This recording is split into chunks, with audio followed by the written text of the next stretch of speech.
de este magnífico libro.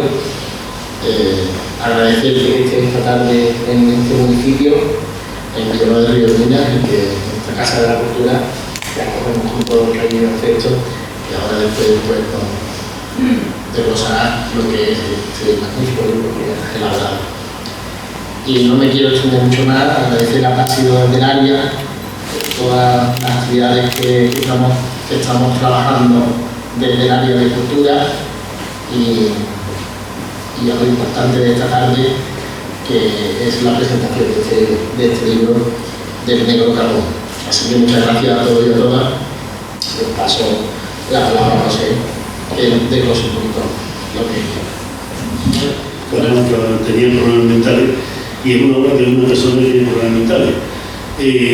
¿Cómo se va elaborando? Pues bueno, tiene que documentarte lógicamente, con temas técnicos, tienes que prepararlo y tienes que desarrollarlo. La verdad, yo la escribí, creo que fueron un par de meses solamente. Fueron relativamente rápidos. Normalmente los libros del año se tardan, o años y algo, se tardan en hacer el escribir. El infantil. Pues el infantil fue un poco descripción de las musas, como que me dice, ¿no?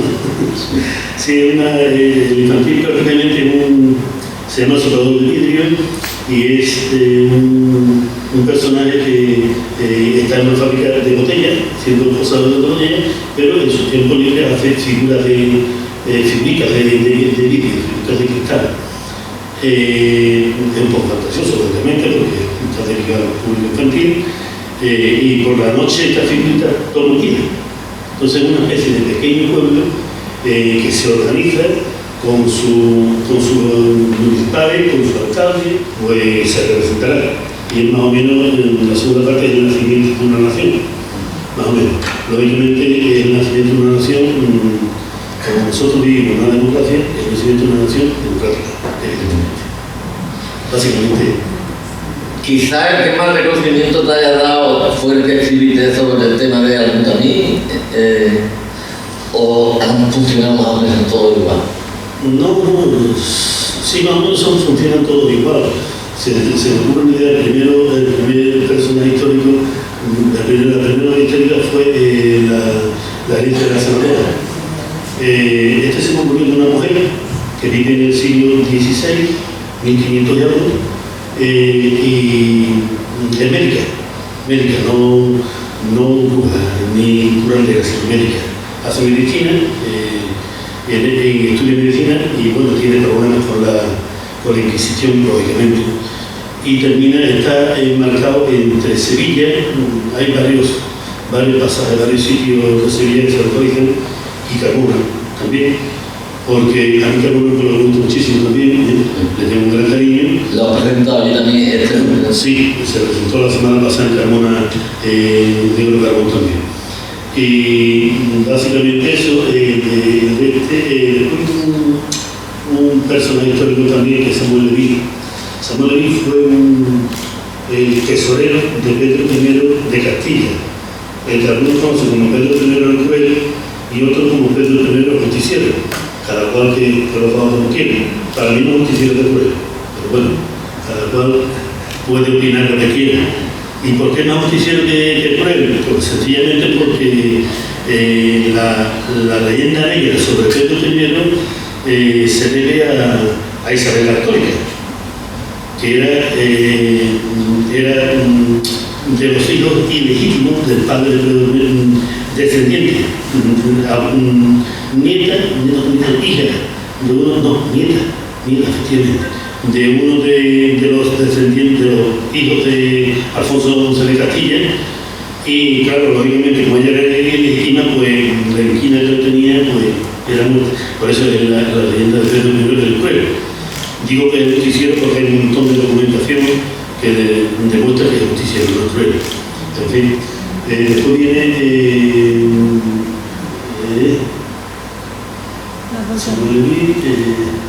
por los papeles Las dos llaves.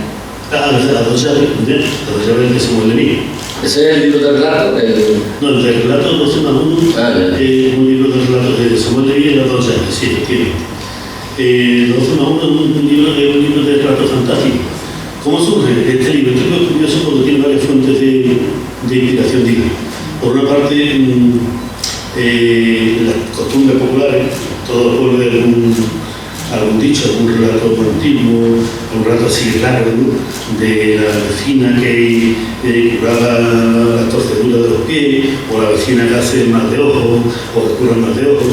Yo soy de pueblo también, soy de la Rinconada, y sabemos lo que pasa a los pueblos, ¿no? Afortunadamente, eso se ha perdido mucho, este tipo de cosas, este tipo de costumbres y tradiciones se han perdido mucho. La tradición oral se está perdiendo mucho, desgraciadamente. Pero viene mucho por ahí, en parte, en otra parte viene por hechos históricos, hechos reales que han pasado, hechos extraños que han pasado y que me han contado una persona, otros que son pura fantasía, otros que están inspirados en la mitología griega incluso, que son los personajes ficticios, evidentemente, pero tienen ellos que tienen que tener vida propia. Si no tienen vida propia, no acaba de cuajar. Y yo prefiero una cosa que no me gusta, si no me satisface, pues lo dejo. Efectivamente, de 400 páginas. De 400 páginas. Y lo rompí. Me pasó otra cosa peor todavía. Yo empecé a escribir con 15 años aproximadamente y lo que escribía en el pueblo, porque escribí todos a los mis años, ¿no? Las poesías, ¿no? Imitando a Becker, a Juan Ramón Jiménez, a Machado, este tipo de gente, ¿no? Este tipo de gente, y bueno, pues tuve la mala suerte de que tenía algo así como unos 300, 400 versos aproximadamente, poemas, y un ratón llegó y se comió las 2 carpetas que tenía. Me lo destrozó. Fue un accidente totalmente involuntario por mi parte. De formación no eres historiador, creo que eres licenciado en Bella y en Grado social. Grado social. Sí. ¿Y filosofía y letras hiciste algo? De filosofía y letras hice un año primero, que lo dejé y tuve que ponerme a trabajar porque mi padre y me tuve que poner a trabajar. Los 2 sociales soy ya casado, con niños y demás, y después hice la especialidad de prevención de riesgos laborales, de técnico en prevención de riesgos laborales. Me preguntaba que no te gusta la formación histórica. Claro, en filosofía y letras primero tuve la tremenda suerte de tener 2 profesores de historia media, porque antes eran 2 años de comunión, eran primero y segundo de la comunión, y los 3 siguientes eran especialidad, eran 5 años de carrera. Entonces tuve la tremenda suerte de tener a Manuel Fernández de Historia Antigua, que era un auténtico monstruo como profesor, y después también a Manuel González, que todavía está vivo, por supuesto. Manuel Fernández no sé lo que ha sido de él, pero Manuel González sí, he leído un par de libros de él, y este era de historia media, de la Edad Media. Era no solamente un auténtico monstruo, sino un gran profesor, un didacta impresionante, y bueno, yo recuerdo, lo he dicho en alguna ocasión, pero me preguntó lo mismo, que eran las 2 clases que más alumnos teníamos. Entonces las clases tenían 100 y pico de alumnos. Era una magna de filosofía y letras, que era no estaba yo. Bueno, pues faltarían 10 o 12 alumnos, porque además a mí no atractiva la asignatura, y claro, pues es que me he enamorado de la historia. La historia me encanta. No he dejado la idea de incluso de hacer historia ahora, por gusto de hacerla. Lo que pasa es que estoy un poco escaso de tiempo, esa es la verdad. Pero si encuentro de nuevo y la cabeza sigue funcionando, pero sí, pienso hacer historia, por gusto, por tenerlo hecho. Bueno, está claro entonces el porqué más o menos de tu vocación histórica, pero también te quería preguntar por qué precisamente en este libro la historia de este pueblo. Pues la historia de este pueblo es por una razón muy sencilla. Lo primero conocía Villa de la Bergamina, he venido muchas veces a Villa de la Bergamina hace bastantes años, por temas que no tienen nada que ver con la literatura. Conocía a mucha gente de aquella fecha, de hace algunos años, lo comentaba con el señor alcalde. Y he sido vecino de Tocina también durante 17 años, con lo cual pues conozco la cercanía de hacer venir, que podemos ver muchas cosas aquí a la mina. Y además, un profesor que yo estudié en el seminario de Pila. Yo quería ser cura al principio. Esa cosa.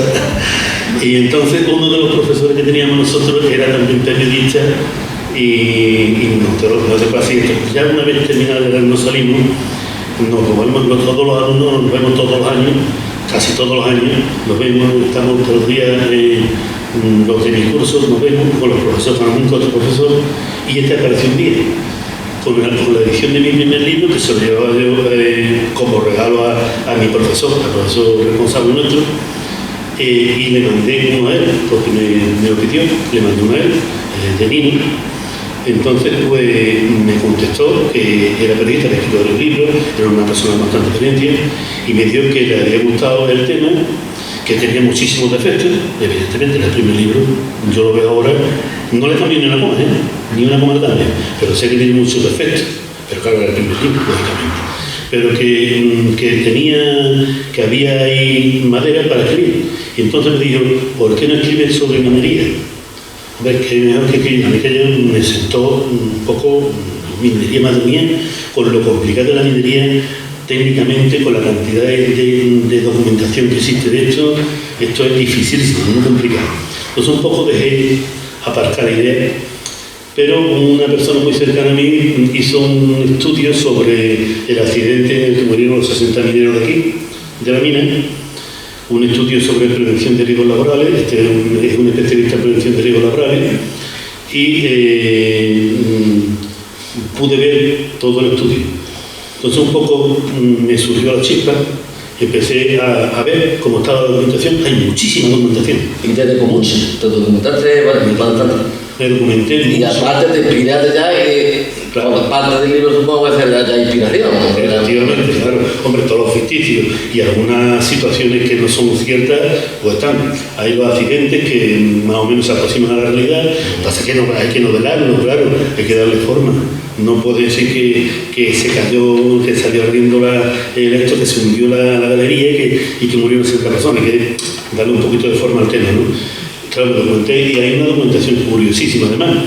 Hay unas declaraciones que aparecen en un periódico de aquella época, que culpa prácticamente a un niño con 14 años que dejó de bombear aire y que por eso fue la explosión. Sí. Afortunadamente se ha demostrado que eso no es cierto. El niño de bombear, y que además estaba fumando. Eso estaba fumando. Lo leí un tal Franchis. Eso no es cierto, porque en la mina no se podía fumar, está totalmente prohibido fumar, porque entre otras cosas había posibilidad de que hubiera grisú. Entonces podía haber una explosión bastante fuerte y era muy peligroso, estaba prohibido. Entonces, pues, un poco desmonto la teoría de eso, se desmonta también ahí de esto, y que era la idea de que tenía, se rehabilita, digamos, la dignidad de los mineros. A mí la minería siempre me gustó mucho la idea, porque ha sido un tema que siempre me ha llamado mucha atención. Creo que es un trabajo muy sacrificado, muy duro, y la minería del carbón creo que es la más dura que existe, creo que es la más dura, y tanto es así que bueno, ya últimamente hago menos, pero antes hombres con 40 y con 45 años, pues bueno, que morían. Y ustedes que sois de aquí habréis tenido muchos familiares que con esa edad prácticamente se asfixiaban, dejaban de andar, tenían unos problemas enormes, y 50, todo más 60, de ahí no solían pasar. Estamos hablando de hace 50 años. Entonces, pues bueno, un poco va por ahí. ¿Y has leído a lo mejor libros similares en el tema por tomarlo como referencia, como el caso de Germinal, por ejemplo? No he leído ninguno. Bueno, he leído uno, leí uno pero hace mucho tiempo, pero era de la minería en Chile, de minería chilena. No era que no tiene nada que ver con la minería española, pero... Sí, dices también que aparece en medio una historia de amor. Sí, claro. Una historia de amor entre dos ingleses, entre una pareja de ingleses. Eso es un tema curioso. Entre dos británicos. A mí me gusta decir esto de los británicos porque es entre una inglesa y entre un galés. Los galeses y los escoceses se llevan a muerte con los ingleses. Aunque la Gran Bretaña evidentemente son los tres países, pero se llevan a muerte, se tiran a cabo. Hombre, yo creo que en una novela así, una historia de amor, anda coja, ¿no? Anda cojita. O sea, no es el hilo conductor de la novela, parece. No, el hilo conductor de la novela es la minería. Es una novela más bien dura, pero no tiene esa dureza, digamos, por lo menos yo creo que no tiene una dureza excesiva en la que tú llegues a sentirte mal, sino que es una dureza solidaria. Me comentaba lo que tenía Carmona, una persona nacido aquí en la mina, que estuvo viviendo en la estación del tren, en la carrera ferroviaria, me comentaba que si había aprendido algo del comportamiento y de la actitud de los mineros, de aquí de la mina sobre todo, supongo que será en todos los mineros, yo conozco otros mineros de Río Tinto, conozco alguna historia también, es la solidaridad y la confianza y el apoyo que se tienen unos a otros. Y eso sí lo sé yo de hace muchos años, que los mineros de aquí son muy solidarios y se sienten cuando había un accidente, entraban a muerte a sacar a la compañía, sin importarle por el riesgo, ¿no? Entonces, pues, sobre todo eso es importante, ¿no? Sin embargo, son pueblos muy estamentales también, muy clasistas y muy bien definidos. Sí.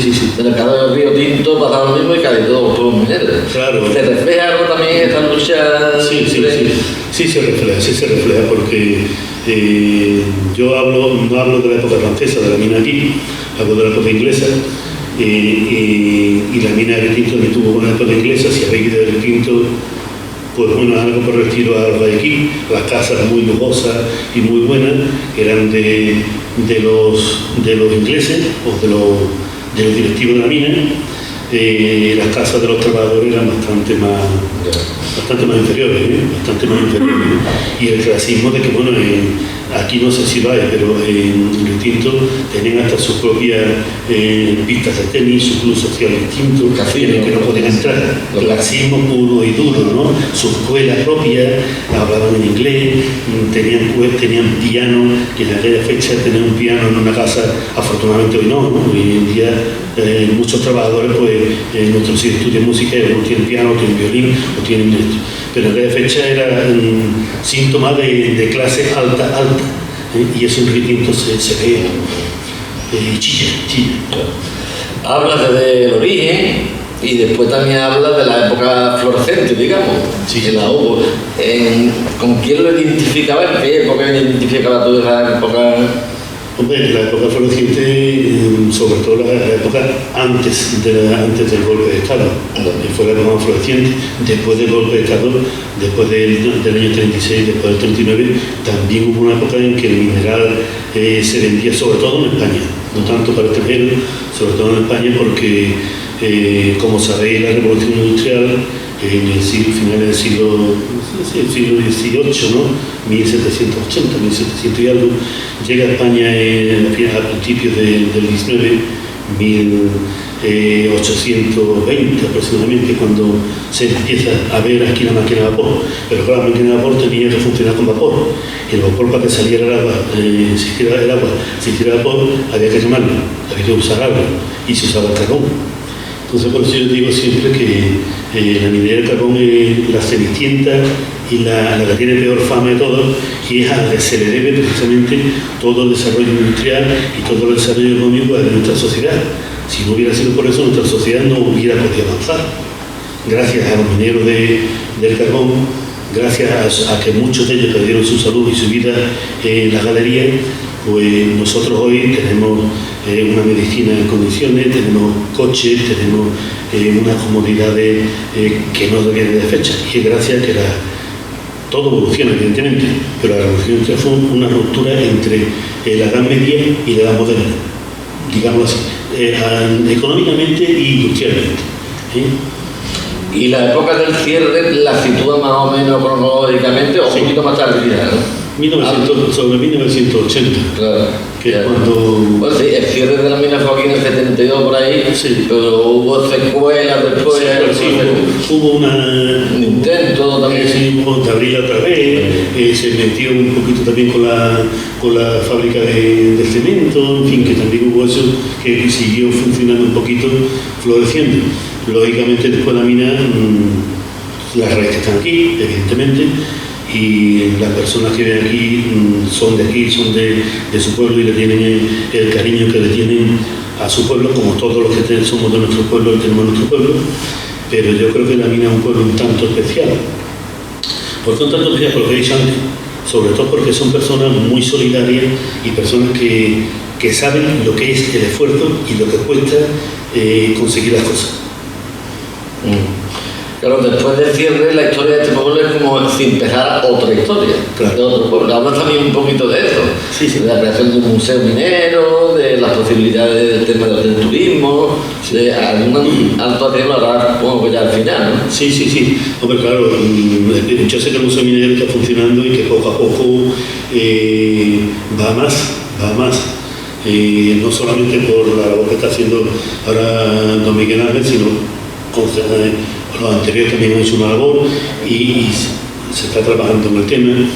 Y también sé que Minigua está teniendo una repercusión, sobre todo una repercusión en el extranjero, sobre todo en Alemania, Francia, en Inglaterra, creo que también tiene bastante repercusión.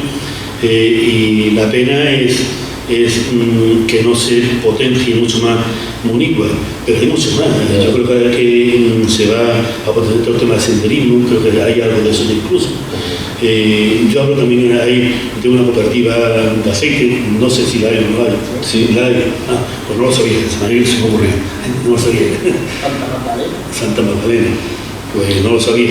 En fin, que bueno, que claro, que es un pueblo que tiene que tener vida, que tiene que dejar el monocultivo económico del carbón y dedicarse a diversificar un poco la actividad, como es lógico, ¿no? Y bueno, yo espero y deseo y estoy seguro que la mina va a resurgir nuevamente, va subiendo poquito a poco ya subiendo poquito a poco, ¿eh?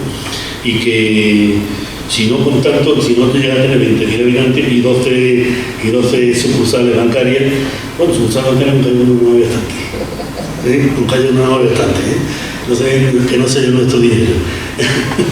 Bueno, yo para terminar, algo ya que hemos hablado, el tema de la explosión, yo creo que fue en el 1904. Sí.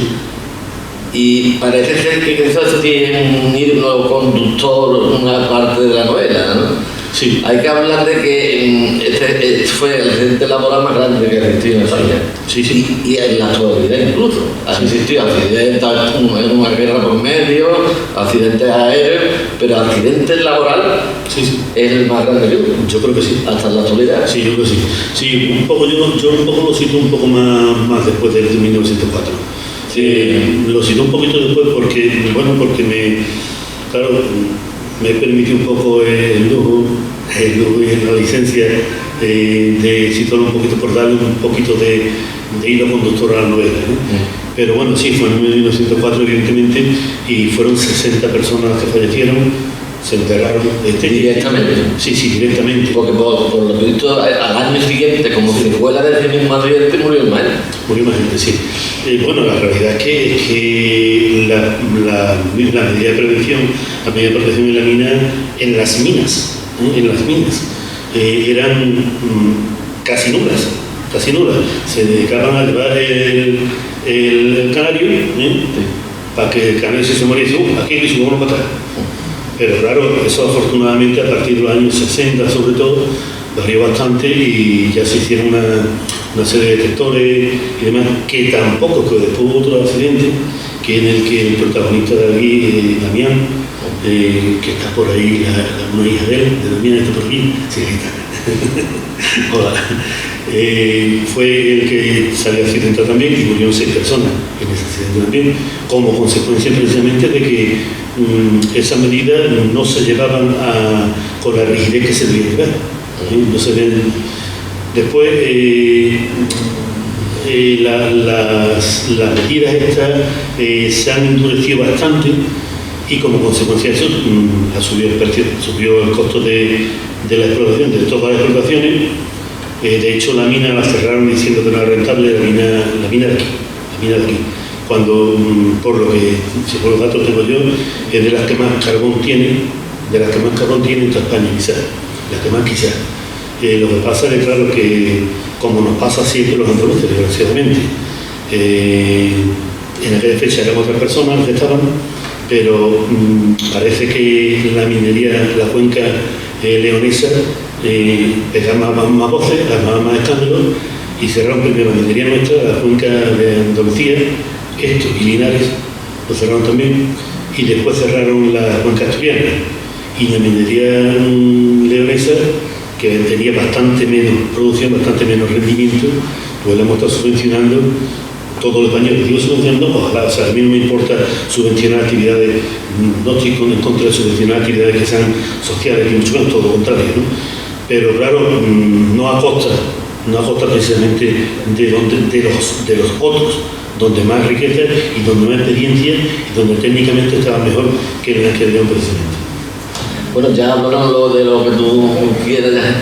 Ya lo he dicho, es que me lo has hablado prácticamente. Hemos tocado un punto de cada cosita, sí. pero bueno, ya muy brevemente. Sí, fundamentalmente yo hay una cosa que claro, lo que pasa es que esto había que leerlo y por circunstancias pues tú no has tenido la ocasión de leerlo, pero que te gusta. Hay una cosa que sí es típica de nuestro pueblo, sobre todo de la época de mi padre.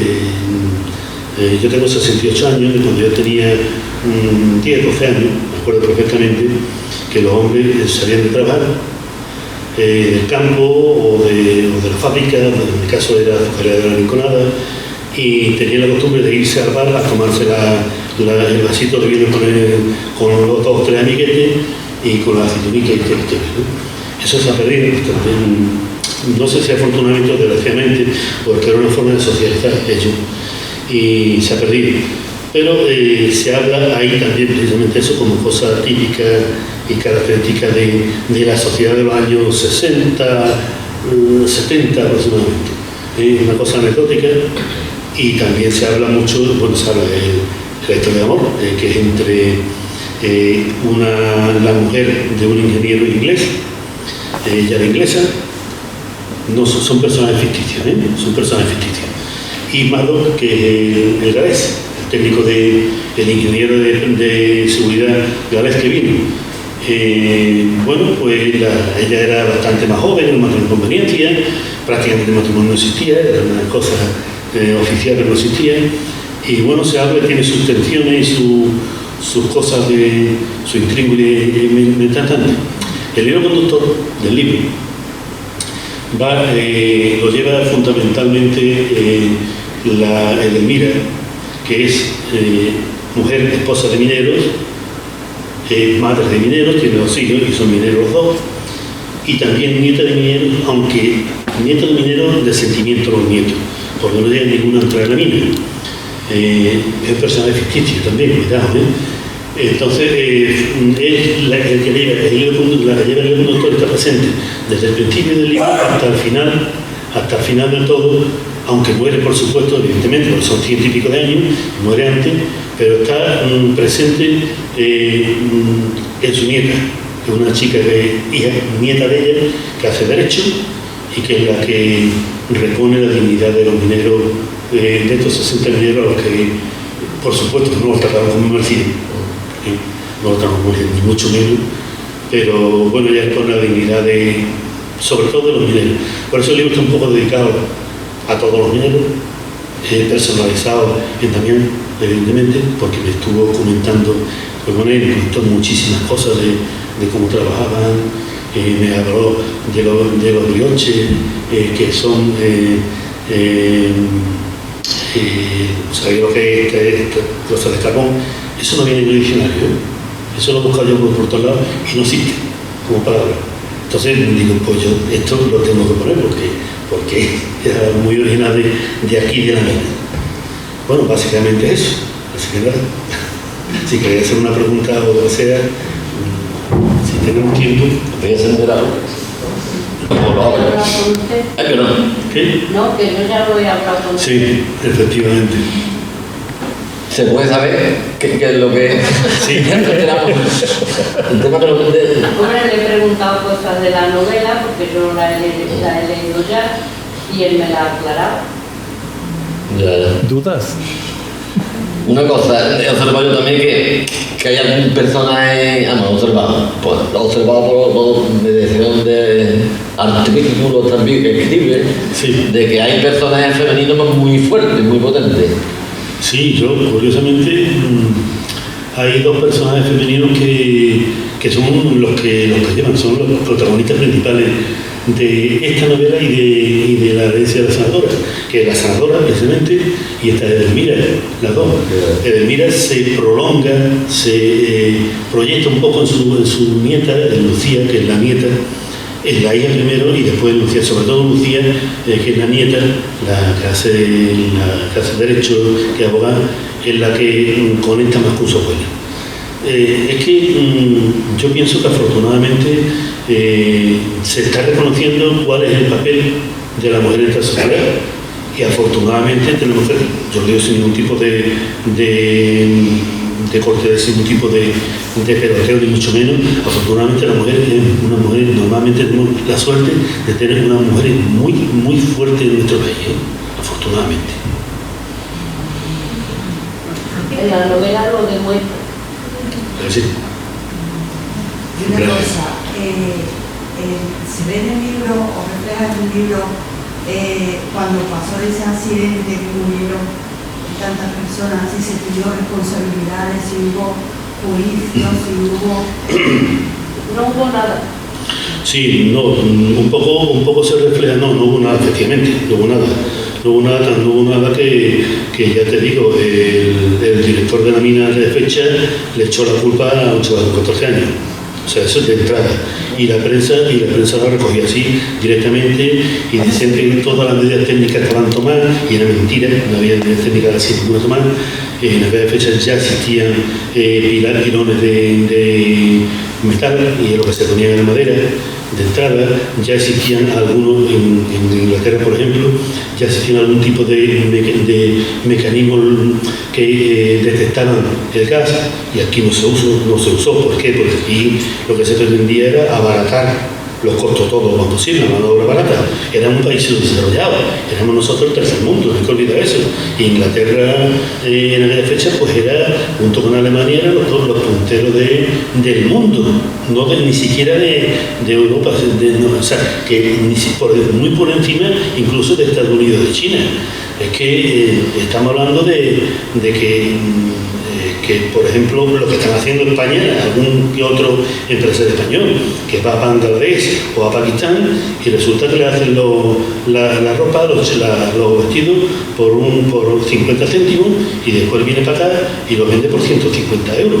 O sea, que eso es así, ese es el sistema. En el sistema que estamos, un sistema capitalista, que no voy a criticarlo, ni bueno ni malo, es el que tenemos y que es así. Entonces, esto no es nuevo, no es de ahora. Esto viene de hace ya muchos años. Viene de poco después de la Edad Media, del Renacimiento, viene ya prácticamente, que vienen y existían los siervos de la gleba, y existían los señores feudales, y los señores feudales mataban cuando querían y no tenían ninguna responsabilidad, y usaban el derecho de pernada cuando les daba la gana a ellos, sin ninguna responsabilidad. Y bueno, pues en 1904, que fue cuando fue la feria de ayer, creo recordar, pues la defensa que tenían los trabajadores en España todavía no era ninguna, pues prácticamente existía un sindicato, pero el sindicato estaba en su nacimiento, tenía tan poca fuerza que existía solamente en Madrid y en poco más. Que en este caso eran los boteros que existían, los únicos que existían, porque dejaba creo de 11 años, 10, 11 años existiendo, no solamente. Y claro, entonces pues los trabajadores estaban indefensos, y si te ponías un poco tu flamenco y te levantabas cara al dueño de lo que fuera, pues te despedías, punto, y vas a la calle, y después para entrar a otro sitio a la red. Entonces claro, no hubo ninguna investigación para ninguna investigación. Hay un escritor, Luis Tomás García, creo que tiene escrito la revuelta que hubo posteriormente no seguidamente, pero sí en la siguiente década, quizás, de la revuelta que hubo por parte de los mineros fue bastante fuerte. Sí. Hasta que llegó la dictadura del primero de guerra. Después ya se fue domesticando las cosas, digamos, ¿no? Cada vez que había un accidente, pero sí existían por lo menos rituales de reinversión, digamos, rituales de protesta controlada, pero era muy evidente, sobre todo en el río, cuando había una explosión. Sí, no, es un poco lo reflejo también en todo el tema de la revolución, lo reflejo yo. Lo que pasa es que como he puesto el accidente posterior, un poco posterior, va también esa lucha, digamos, esa guerra que tuvieron, sí, esa lucha, esa defensa de sus derechos de los trabajadores, de los mineros, va a continuación de ese accidente y exige una serie de medidas, ¿no? Sí. Y bueno, de hecho, en el libro se destituye al director, que no se destituyó, evidentemente, no se destituyó. Se destituye al director de aquí, se nombra otro director mucho más adelante en el libro. Claro, aquí procuro que no sea tan dura la realidad, ¿no? Sí, lo va a hacer más suave, ¿verdad? La gente lo verá. Venga, otra pregunta. ¿Que se anime alguien?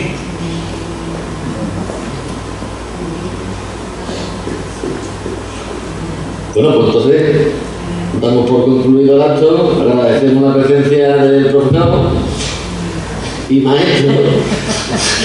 Y nada, que le hay equipo con el entusiasmo que le necesito.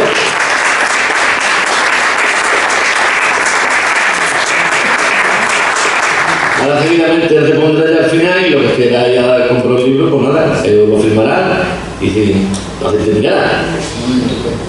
Muchas gracias a todos.